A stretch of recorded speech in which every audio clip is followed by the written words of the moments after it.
Bapa dalam surga, di tengah berbagai macam air mata dan duka yang kami alami, mungkin bagi beberapa dari kami sulit untuk mengatakan Engkau baik. Mungkin bagi kebanyakan dari kami melihat ada begitu banyak hal yang lebih baik untuk kami kejar.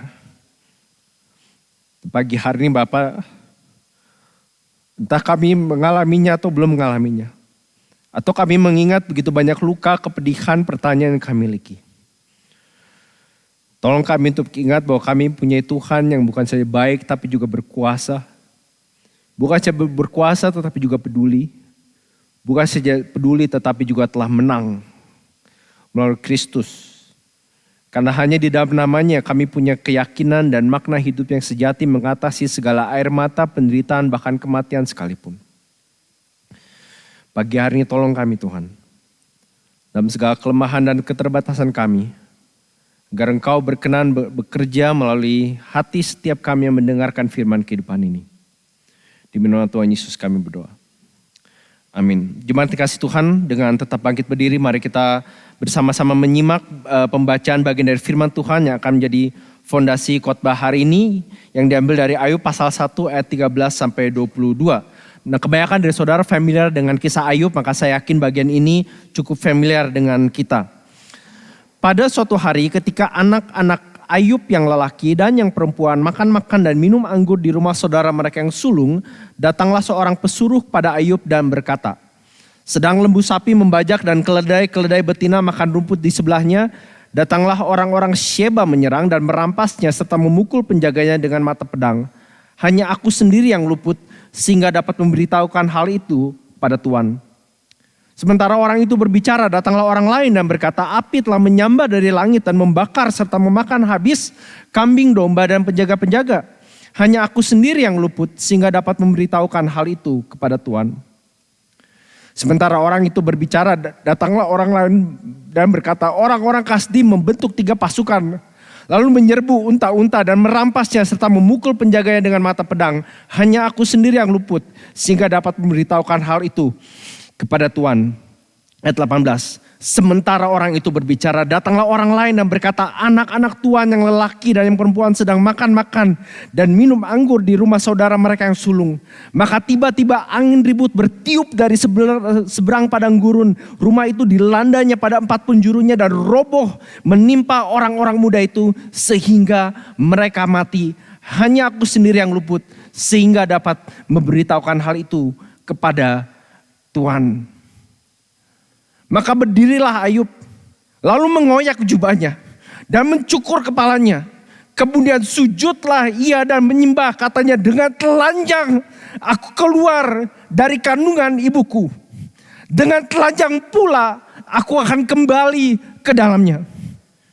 Tuhan yang memberi, Tuhan yang mengambil. Terpujilah nama Tuhan.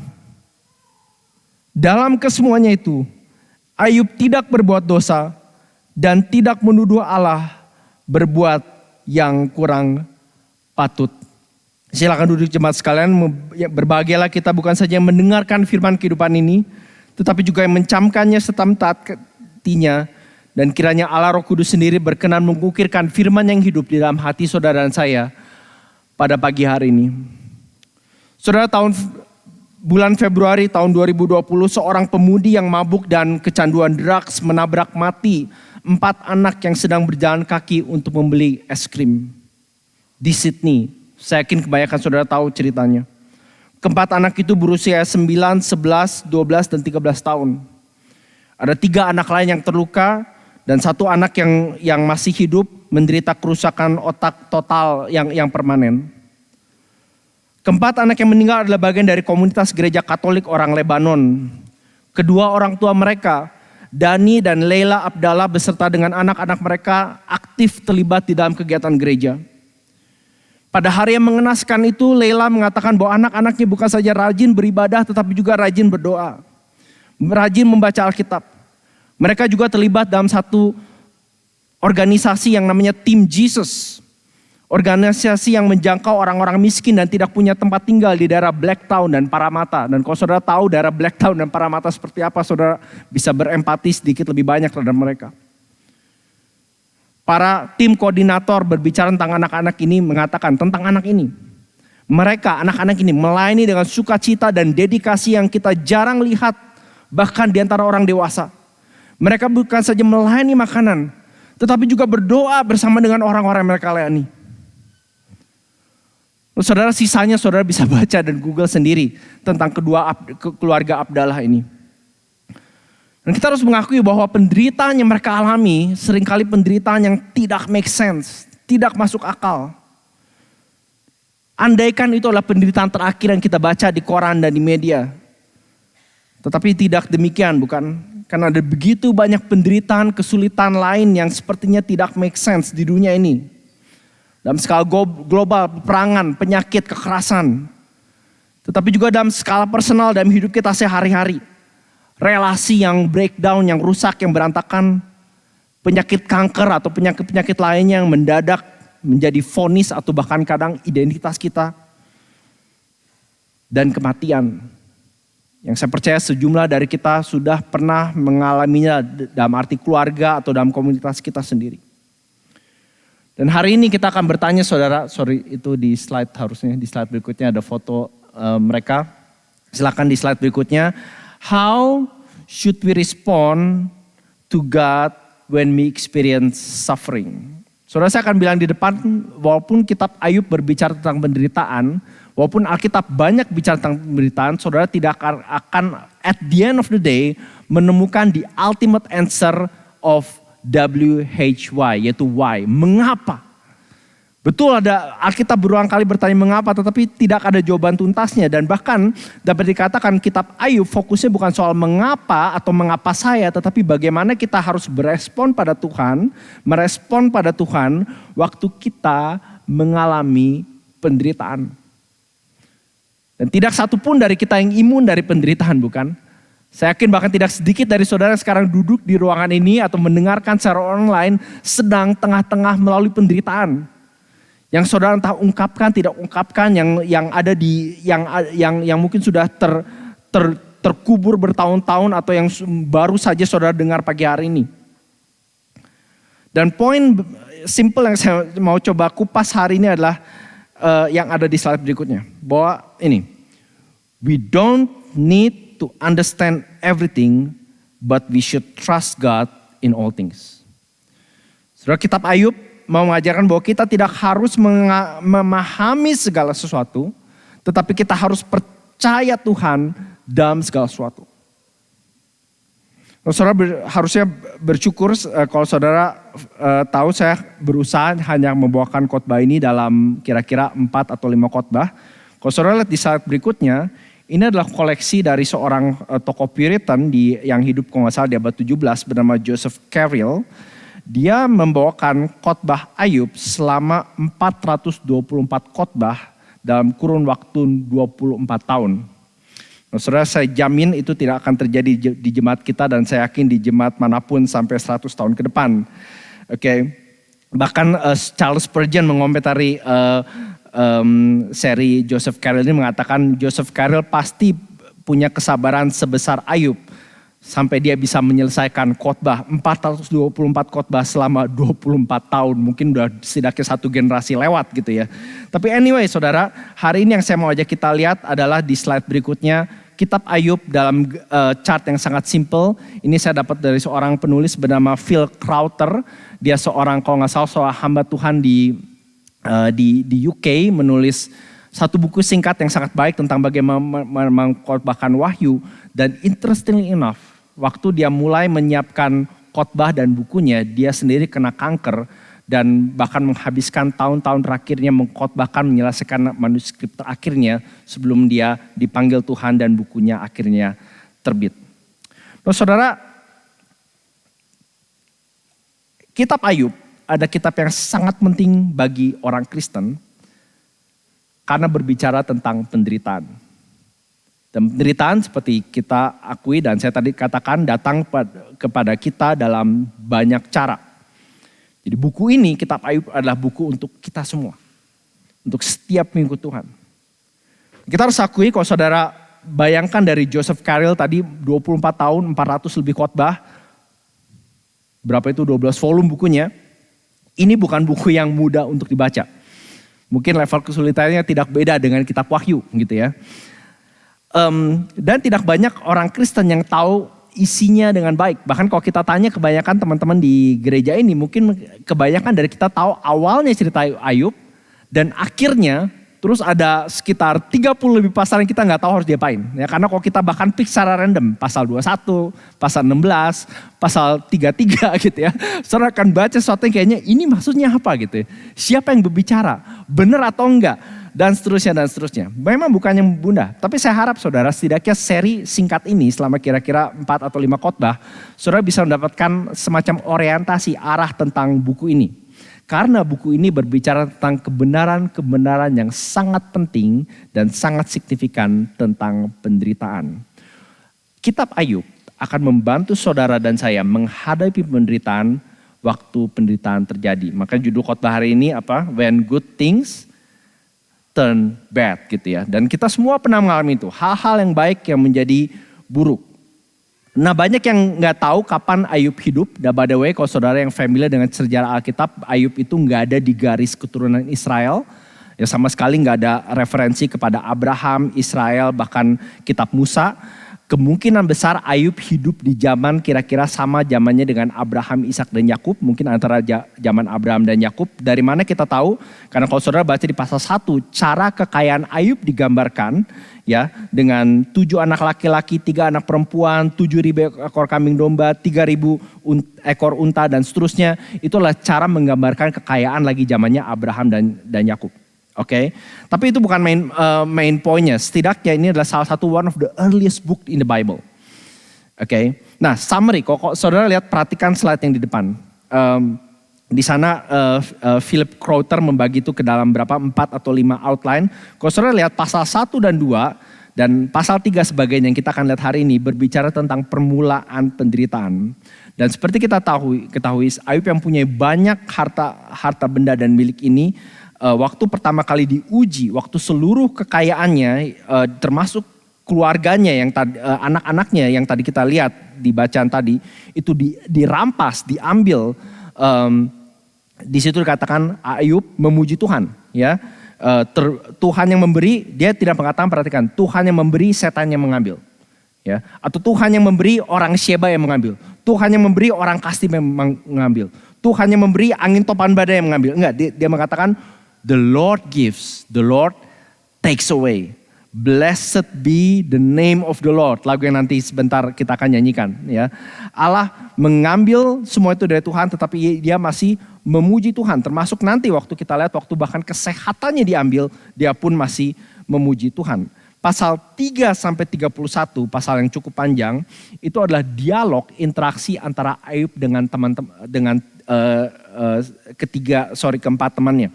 Itu kita akan mungkin spend sekitar 2 khotbah secara umum melihat apa yang dilihat, yang mereka diskusikan. Jadi kita lihat selama 30 sekian pasal Ayub itu bergumul dengan penderitaannya dan teman-temannya, nah ini perhatikan, menuduh Ayub, there is something wrong with you. Kamu pasti bikin sesuatu yang salah.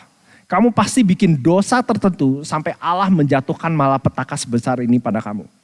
Dan Ayub mengatakan no. Nah, saudara perlu perhatikan, Ayub tidak mengatakan bahwa dia sinless, Ayub mengatakan bahwa dia blameless. Nah, kalau saudara pikir Ayub itu sombong dan arogan, perhatikan di pasal 1 dan 2, 3 kali penulis Ayub mengatakan bahwa Ayub itu blameless. Nah, blameless bukan berarti tidak berdosa, tetapi dia penuh integritas. Bahkan waktu dia menyadari dosanya pun, dia katakan dia berbalik, bertobat, memberikan persembahan pada Tuhan. Artinya tidak ada satupun di dalam diri dan hidup Ayub yang membuat dia pantas untuk menerima balasan dalam bentuk malapetaka yang dia alami. Itu sebabnya Ayub di dalam pasal 3 sampai 31 bisa dikatakan ia tidak mengerti mengapa ia menderita. Rasanya tidak fair untuk orang yang blameless seperti Ayub mengalami malapetaka se-ekstrim yang dia alami seperti yang tadi kita baca. Dan yang lebih worse lagi, kalau saudara perhatikan, baru sepanjang penderitaan Ayub, Ayub sama sekali tidak punya akses kepada apa yang terjadi behind the scene. Tidak ada malaikat yang datang dan membuka tirai dan mengatakan ini dialog yang terjadi antara Allah dan setan. Bahkan tidak ada Tuhan sendiri, setidaknya sampai akhir gitu ya, yang datang ke tengah-tengah penderitaan itu untuk menghibur Ayub. Ayub sama sekali tidak menerima apapun dapat dikatakan yang kita biasa expect dari orang yang menderita. Dan Ayub juga mengatakan banyak hal yang cukup keras dalam penderitaannya. Nah, sebentar kita akan lihat di pasal 3. Dan dia juga mengatakan beberapa hal yang tidak terlalu akurat. Tetapi secara umum Ayub merasa sangat gelap, merasa sangat depresi. Dia merasa Allah melawan dia. Tetapi kalau saudara perhatikan, Ayub sama sekali tidak pernah meninggalkan Tuhan. Dia terus berpegang, berpaut, bersandar pada Tuhan, termasuk waktu imannya itu naik turun seperti ombak. Di pasal 32 dan 37 kalau saudara lihat ada satu sahabat yang kita kadang lupa gitu ya. Jadi ada tiga sahabat yang seringkali disebut penghibur yang tidak ada gunanya. Tapi ada satu sahabat dan satu-satunya yang tidak ditegur oleh Tuhan yang namanya Elihu. Ya, walaupun dia mengatakan hal-hal yang tidak se-ekstrim salah sahabat-sahabat yang lain. Kita akan lihat itu next time gitu ya. Tetapi tetap saja apa yang dia coba sampaikan, apa yang dia coba hiburkan tidak membantu Ayub. Nah, baru akhirnya mulai pasal 38 disitulah Allah muncul dan berbicara sama Ayub face to face. Tetapi yang menarik saudara akan menemukan, saudara bisa baca sendiri, ini kan ada di Alkitab gitu ya. Allah sama sekali tidak memberikan jawaban pada Ayub mengapa ia menderita. Allah tidak menceritakan pada Ayub apa yang terjadi behind the scene antara dialog antara Allah dengan setan dan seterusnya. Allah hanya menunjukkan, kalau saya boleh taruh secara sangat simple, bahwa Ayub, aku Tuhan, kamu bukan. I am God and you are not.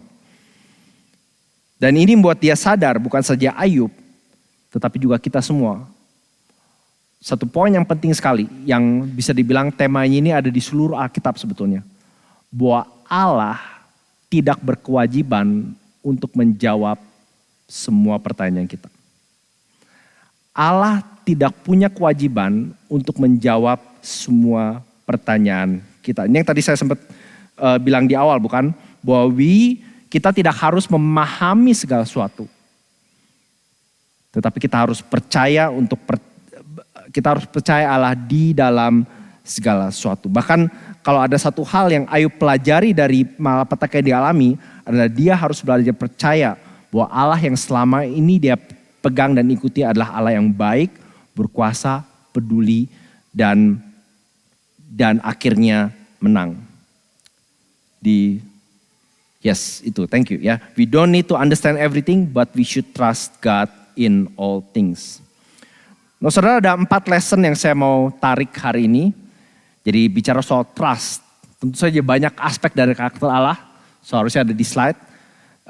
Kita mau 4 hal ya. Kita dipanggil untuk trust God's sovereignty, trust God's care, trust God's goodness, and trust God's victory. Kedaulatan Tuhan, kepedulian Tuhan, kebaikan Tuhan, dan kemenangan Tuhan. Jadi saudara, kita tidak harus memahami segala sesuatu, tetapi kita harus percaya akan kedaulatan Tuhan, akan kepedulian Tuhan, akan kebaikan Tuhan, dan kemenangan Tuhan. Saudara, seperti gereja-gereja tua, kalau saudara perhatikan gereja kita, gereja sebelah, dan seperti di foto berikutnya, saudara tahu kebanyakan gereja tua punya stained glass window, bukan? Tetapi stained glass window yang kalau saudara perhatikan dari luar itu seperti ini. Sorry, slide sebelumnya, spoiler. Ya, yang dari luar kelihatannya gelap dan kusam, betul gak?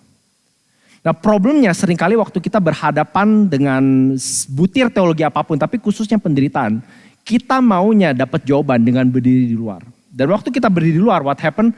Kita melihat itu semua kusam, jelek, dan gak beraturan. Saudara, satu-satunya cara kita bisa memahami atau mulai percaya pada Tuhan adalah bukan dengan terus-menerus berdiri di luar, tapi kita harus actually masuk ke dalam. Maka seperti di slide berikutnya, begitu ya, begitu kita masuk ke dalam gedung gereja dan terang datang dari luar, barulah kita melihat gambar yang Tuhan mau berikan. Nah, problem dari kebanyakan kita, problem dari kebanyakan dunia saat ini, mereka mau menganalisis Tuhan dari luar. Mereka seolah-olah beranggapan bahwa Tuhan itu wajib memberikan saya all the answers. Dan saudara perhatikan, menurut saya salah satu yang fascinating dari kitab Ayub adalah Di depan itu kita diberikan semacam behind the scene, apa yang terjadi di surga antara Allah dan anak-anak Allah dan setan. Saudara perhatikan, kalau misalnya itu pun diberikan pada Ayub, saya yakin kalaupun Ayub lihat, itu tidak membereskan masalahnya. Seringkali jawaban yang diberikan itu menunjukkan lebih banyak pertanyaan lagi. Sama seperti orang-orang yang sekolah teologi misalnya, dia pikir dengan masuk sekolah teologi ambil gelar apapun itu dia jadi tambah pinter.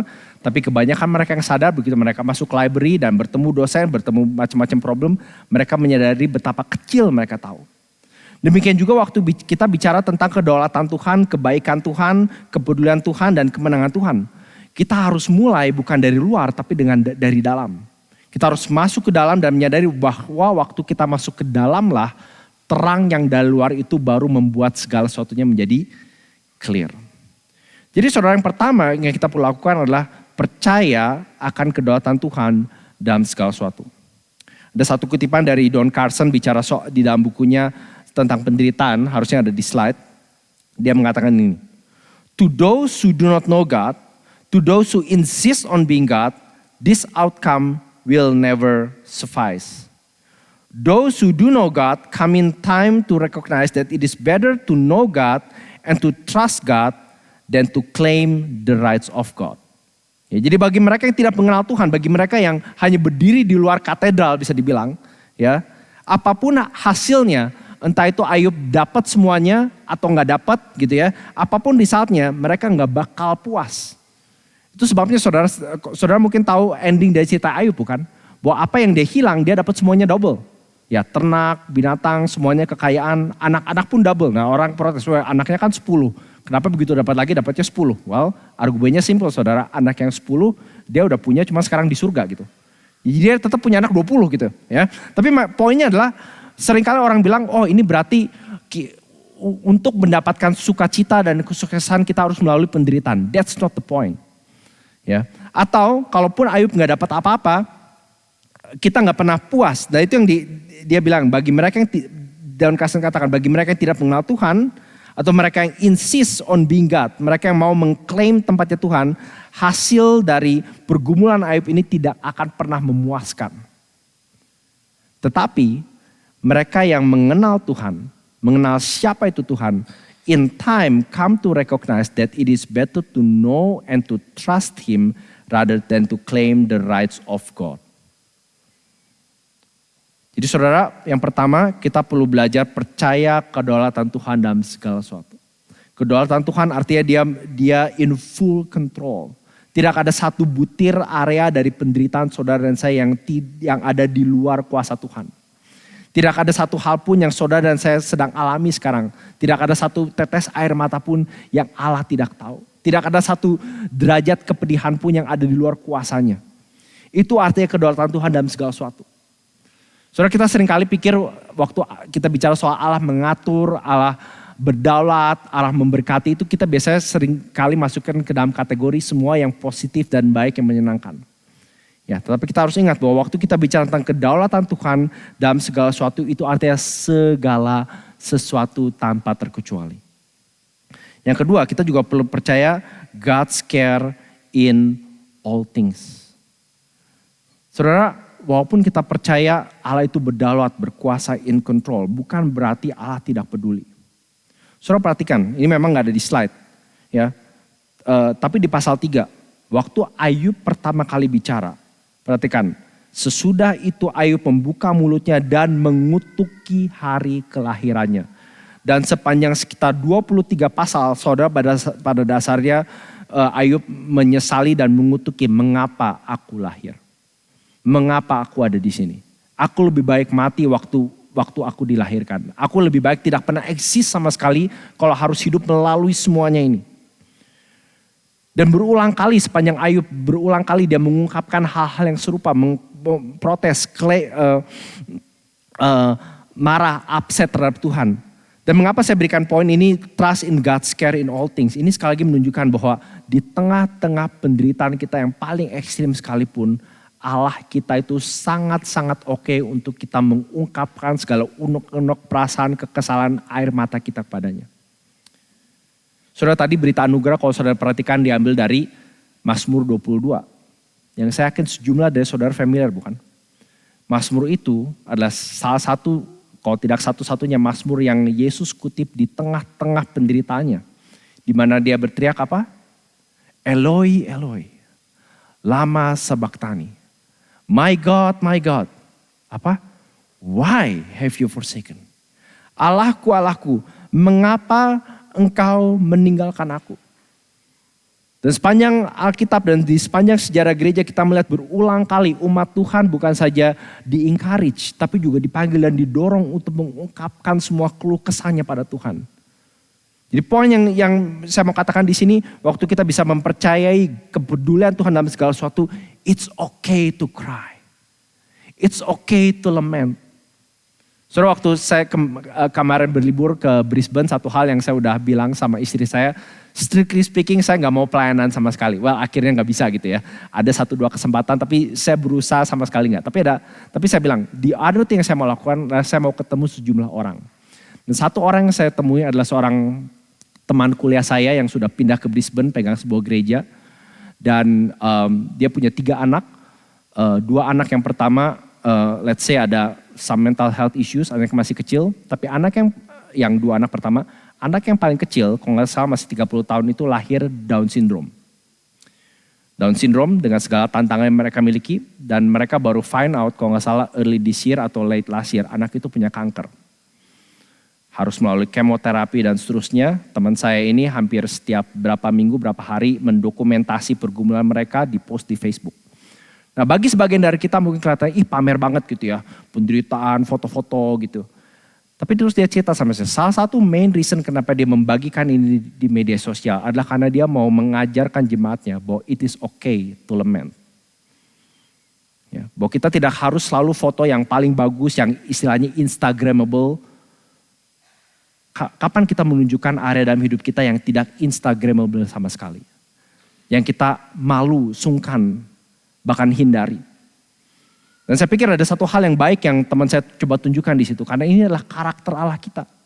Yang tidak malu dan tidak jijik dan tidak amit-amit dengan penderitaan dan kesulitan yang kita alami. Trust God's care in all things. Yang ketiga, trust in God's goodness in all things. Saudara, di tengah penderitaan seringkali sulit untuk kita mengakui, mengamini lagu yang tadi kita nyanyikan. Semua baik, apa yang kau perbuat dalam hidupku. Nah saudara, beberapa hari yang lalu saya dapetin cerita tentang seorang yang bernama Helen Lemel. Yang dari masa kecilnya dia sangat suka musik dan sangat baik dan bermain musik. Dan saking baiknya kedua orang tuanya mengusahakan supaya dia mendapatkan guru vokal yang baik. Dan waktu dia belajar musik saja kemampuan vokalnya itu bertambah baik. Nah setelah berapa tahun kemudian setelah dia menjadi dewasa, dia jatuh cinta dengan seorang yang cukup kaya. Dan mereka menikah dan hidupnya kelihatannya baik-baik saja. Sampai tragedi menimpa. Helen Lemel pelan-pelan mulai kehilangan eyesight-nya, pandangannya. Waktu dia akhirnya betul-betul buta, suaminya meninggalkan dia.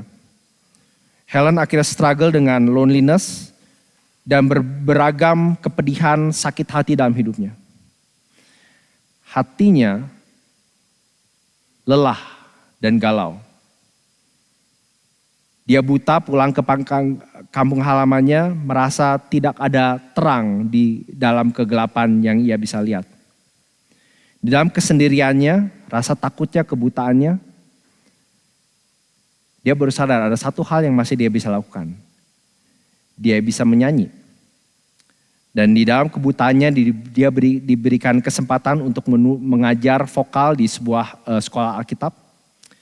Dan waktu dia berumur sekitar 55 tahun, ada satu orang yang ngomongin dia, ya, menghina kebutaannya. Dan itu betul-betul memberi dampak yang besar di dalam hati dan pikiran Helen. Tapi yang muncul di benaknya waktu dia menerima hinaan itu adalah kata-kata ini. Turn your eyes on him. Look full into his face. And you will see that the things of earth will acquire a strange new dimness. Berapa dari saudara mungkin bisa menduga apa yang dia lakukan. Dia adalah mengubah lagu Turn Your Eyes Upon Jesus. Look full in His wonderful face. And the things of the earth will grow strangely dim in the light of His glory and grace. Helen Lemel mengatakan bahwa walaupun aku merasa sangat sakit oleh apa yang dikatakan tentang kebutaanku. Tapi dari situlah muncul lagu. Pandanglah pada Yesus. Pandanglah wajahnya yang mulia. Maka segala yang dunia ini akan menjadi puram, kabur dan fana di terang kemuliaan dan kasih-Nya. Saudara, percayalah pada kebaikan Tuhan di dalam segala sesuatu. Yang terakhir, kita juga bisa trust God's victory in all things. Ini bagian yang saya mau kita lihat di pasal 2, harusnya ada di slide. Ini setelah Ayub kehilangan semuanya. Dan Allah mengatakan, lihat dia masih berpegang percaya padaku, ya kan? Tadi kita lihat ya, dia tidak mengatakan dalam semuanya itu Ayub tidak berbuat dosa dan tidak menuduh Allah berbuat yang kurang patut. Lalu setan bilang, not good enough. Mari kita lihat pasal 2 ayat 4. Lalu jawab iblis kepada Tuhan, kulit ganti kulit. Orang akan memberikan segala yang dipunyainya ganti nyawanya. Tetapi ulurkanlah tanganmu dan jamalah tulangnya dan dagingnya. Ia pasti mengutuki engkau di hadapanmu. Maka firman Tuhan pada iblis, nah ia ada dalam kuasamu. Hanya sayangkan nyawanya. Kemudian iblis pergi dari hadapan Tuhan. Lalu ditimpanya Ayub dengan barah yang busuk. Dari telapak kakinya sampai ke batu kepalanya. Lalu Ayub mengambil sekeping beling untuk menggaruk-garuk badannya. Sambil duduk di tengah-tengah abu.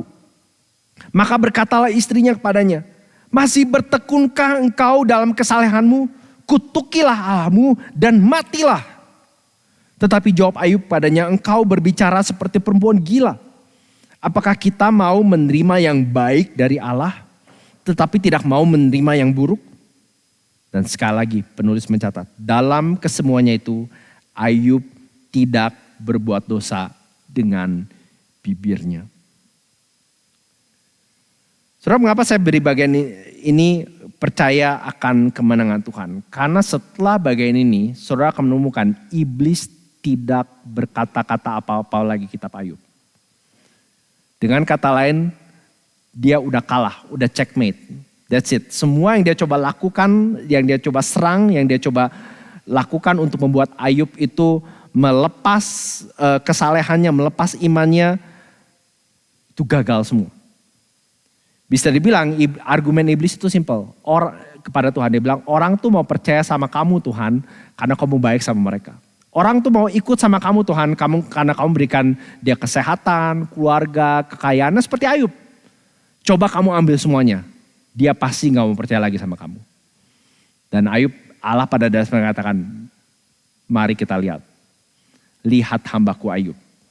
Ya, dan dalam semuanya itu Ayub dikatakan tidak berbuat dosa dengan bibirnya. Saudara, ultimately kebaikan, kuasa, kemenangan, kemuliaan Tuhan ini, apa yang Ayub lakukan atau apa yang kita lihat dalam hidup Ayub hanyalah bayang-bayang daripada apa yang Kristus lakukan. Karena berbeda atau lebih baik daripada Ayub yang adalah seorang penderita yang blameless. Yesus adalah penderita yang bukan saja blameless tetapi juga sinless. Berbeda dengan Ayub yang penderitanya bisa dibilang hanya berurusan dengan hidupnya dan keluarganya dan dirinya sendiri. Penderitaan Yesus itu berkaitan dengan hidup saudara dan saya. Penderitaan Yesus itu menebus kita. Penderitaan Yesus itu memerdekakan kita. Nah, sebagian dari kita mungkin akan bilang, tapi Pak, penderitaan saya itu gak seperti Ayub. Ya udah pasti gak seperti Ayub gitu ya. Berapa banyak dari kita yang pernah mengalami seperti dia. Dan bahkan berapa dari kita mungkin akan bilang, gimana dengan saya yang menderita karena sebagian, setidaknya 20%, kalau gak 100%, itu because of my own fault. Hidupku berantakan karena dulu keluargaku, pendetaku, orang dekatku udah bilang, jangan ke situ. Jangan nikah sama dia. Jangan ambil bisnis itu. And I still do it anyway. Dan sekarang hidupku miserable. Aku merasa seperti Ayub. Aku merasa mau teriak sama Tuhan, mendingan aku gak lahir saja. Nah betul saudara, ada area di mana kita perlu bertanggung jawab dan minta ampun dan bertobat. Tetapi saudara, yang membuat berita Injil itu lebih wonderful adalah ini. Bahwa kalau saudara dan saya ada dalam Kristus, kita bisa percaya bahwa bahkan penderitaan yang terjadi karena kebodohan dan kelalaian kita pun tidak akan sia-sia di tangannya. Menurut saya itu yang dimaksud di sini, bahwa kita bisa percaya akan kemenangan Allah dalam segala sesuatu karena Kristus telah menang atas dosa dan kematian. The worst thing yang saudara dan saya bisa alami adalah konsekuensi dari dosa kita dalam hidup ini. Tetapi konsekuensi finalnya, kutukan dan penghakiman final Tuhan atas dosa sudah ditanggung sepenuhnya oleh Kristus. Saya yakin sedikit dari kita mungkin yang bisa mengklaim blameless seperti Ayub. Tapi lebih sedikit lagi yang bisa mengklaim sinless seperti Yesus, betul gak? Tapi kita bersyukur bahwa di dalam Kristus, dalam kebenarannya, kita bisa both blameless and sinless. Jadi sekali lagi slide terakhir, how should we respond to God when we experience suffering? Bagaimana kita harusnya berespon pada Tuhan waktu kita mengalami penderitaan? Saudara, we don't need to understand everything. But we should trust God in all things. Karena itulah yang Yesus lakukan, bukan? Karena melalui kematian dan kebangkitannya itulah yang dia bisa berikan pada kita. Waktu saudara melihat penderitaan saudara bukan saja bisa melihat pada Ayub, tetapi saudara bisa melihat pada Dia yang lebih besar dan lebih agung daripada Ayub, yaitu Tuhan kita Yesus Kristus. Yang melalui kematian penderitaannya bukan saja dia bukan saja mengalahkan dosa dan kematian, tetapi juga menebus saudara dan saya.